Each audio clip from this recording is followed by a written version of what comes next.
Ili neno la Gen Z hata kama inaitwa fukufuku la Gen Z iko sawa kwa sababu wanapigania haki yao na ukweli wao.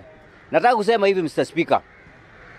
Hata kama serikali ya saa hii itatumia mbinu gani kuangamiza Gen Z sio suluhisho. Kutoka ile serikali ya Uhuru Kenyatta aliahidi vijana makazi na hawakutimiza.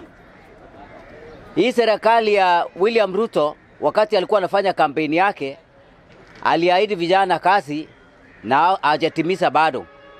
Sasa shida ya Kenya hii sio kuua vijana bali kutafuta njia hao vijana watapata makazi. Na mimi nataka nitoe suluhisho nikiwa hapa Changamwe siku ya leo.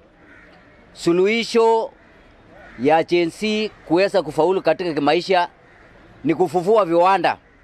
Kwa sababu mimi ni mchanganuzi wa siasa wa muda mrefu. Shida ya Kenya hii viwanda iliangushwa na viwanda vilivyoangushwa makazi ikapungua Kenya hii. Tunaona kila wakati serikali wanachukua hesabu ya watu baada ya miaka 10. Na tunaona kila baada ya miaka 10 Kenya hii watu wanaongezeka. Na hiyo ni baraka. Ila tu tunataka uongozi ambao iko katika mamlaka wavuvue viwanda, watu wapate kazi mbalimbali. Human resources, kazi gani, kazi ya mikono na kazi zingine. Hakuna haja hii nchi tuwe tunaagiza tu vitu kutoka nje na hatuna makazi. Na hasa tukiagiza hizo vitu kutoka nje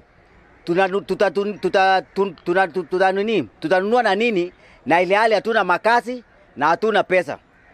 Hasa nataka niambie Rais William Ruto ya kwamba waachana na mambo ya affordable houses kwanza. Fufua viwanda, vijana wapate kazi, hii mambo ya Gen Z itakuwa imeisha.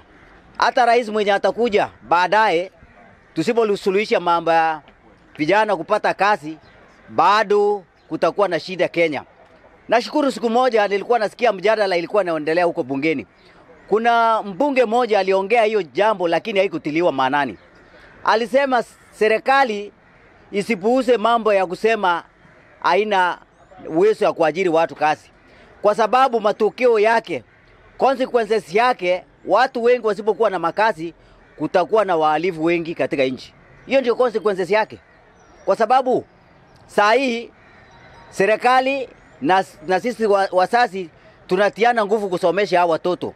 Umeuza shamba, umeuza ng'ombe, hao watoto wakishamaliza masomo hakuna kazi. Kama kiongozi wa serikali unataka hao watoto wafanye nini? Sasa tunaomba serikali waweze kufufua viwanda. Hiyo ndio key issue. Na mambo ya ukulima pia. Wakishafufua hizo vitu viwili, hao watu watakuwa na shughuli ya makazi au utaona mambo ya maandamano na mambo mengine. Hiyo ndio mtazamo wangu na hiyo ni maoni yangu. Asante sana Mr. Speaker.